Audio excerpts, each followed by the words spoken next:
La vieille sorcière Joseph Jacob. Il était une fois deux jeunes filles qui vivaient avec leurs parents.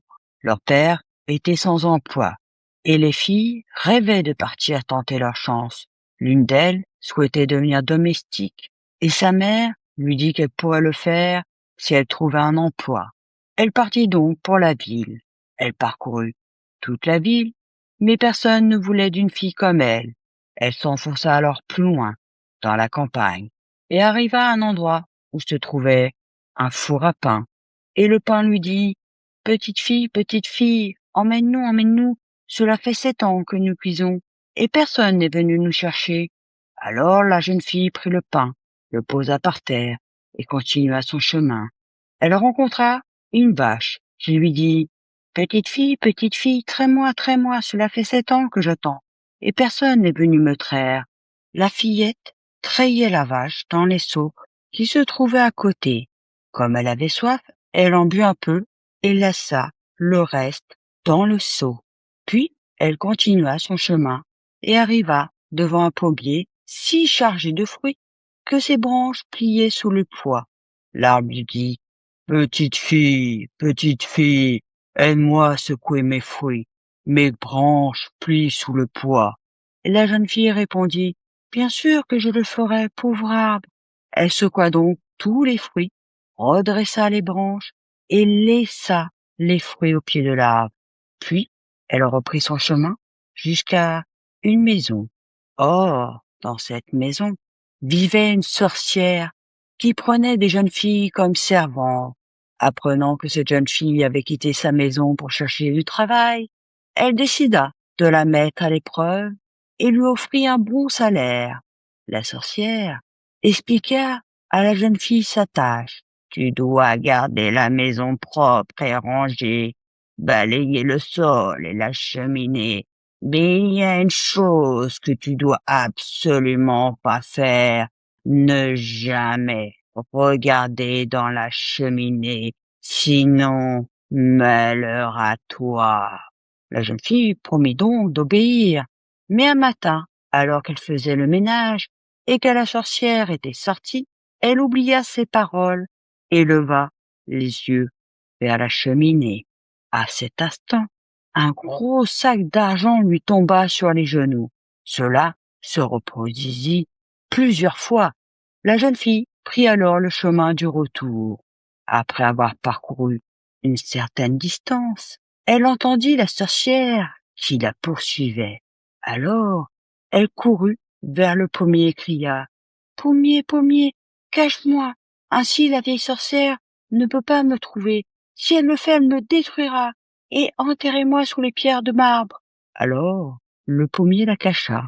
Quand la sorcière arriva, elle dit, mon arbre, as-tu vu une fille avec un gros sac qui m'a volé mon argent, tout ce que j'avais? Et le pommier répondit, non, maman, pas avant 7 ans. Lorsque la sorcière fut partie par un autre chemin, la jeune fille reprit son chemin, et juste au moment où elle arriva à la vache, elle entendit la sorcière la poursuivre à nouveau. Alors elle courut vers la vache et cria, vache, vache, cache-moi, ainsi la vieille sorcière ne peut pas me trouver. Si elle le fait, elle me détruira, et enterrez-moi sous les pierres de marbre. Alors la vache la cacha.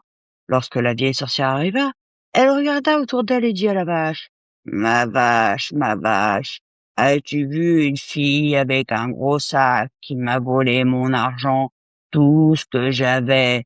Et la vache répondit, non, maman, pas avant 7 ans. Lorsque la sorcière fut partie par un autre chemin, la petite fille reprit le sien, et lorsqu'elle fut près du four, elle entendit la sorcière la poursuivre à nouveau. Alors, elle courut et cria, four, four, cachez-moi, ainsi la vieille sorcière ne pourra pas me trouver. Si elle le fait, elle me cassera les os, et enterrez-moi sous les pierres de marbre. Et le four dit, je n'ai pas de place, demandez au boulanger. Et le boulanger la cacha derrière le four. Quand la sorcière arriva, elle regarda ici et là, partout. Puis elle dit au boulanger, mon homme, Avez-vous vu une fille avec un gros sac qui m'a volé mon argent, tout ce que j'avais? Alors, le boulanger dit, regarde dans le four. La vieille sorcière alla regarder, et le four lui dit, entre et regarde dans le coin le plus éloigné. La sorcière obéit, et une fois à l'intérieur, le four ferma sa porte, et la sorcière y resta prisonnière pendant très longtemps. La jeune fille repartit alors et rentra chez elle avec ses sacs d'or, épousa un homme riche et vécut heureuse pour toujours. Mais l'histoire ne s'arrête pas là. L'autre sœur décida alors d'en faire autant. Elle suivit donc le même chemin. Mais lorsqu'elle arriva au four, le pain lui dit: petite fille, sors-nous, cela fait 7 ans que nous cuisons du pain, et personne n'est venu nous chercher.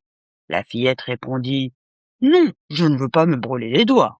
Elle continua donc ce chemin, jusqu'à rencontrer la vache, et la vache dit: petite fille, traie-moi, s'il te plaît, cela fait 7 ans que j'attends, et personne n'est venu me traire. Mais la fille répondit: non, je ne veux pas te traire, je suis pressée.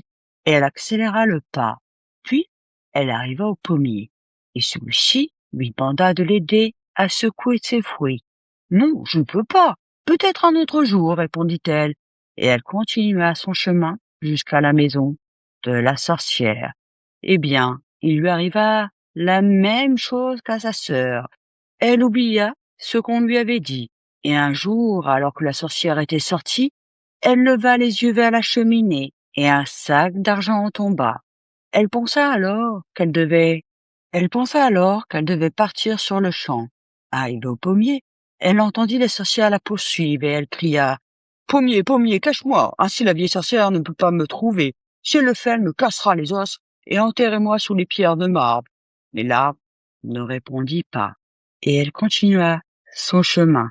Soudain, la sorcière arriva et dit: mon arbre, avez-vous vu une fille avec un grand sac qui m'a volé mon argent, tout ce que j'avais?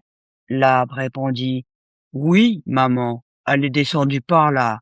Alors, la vieille sorcière la poursuivit, l'attrapa, lui prit tout son argent, la battit et la renvoya chez elle, telle quelle. Merci de m'avoir écouté et on se retrouve bientôt pour de nouvelles aventures.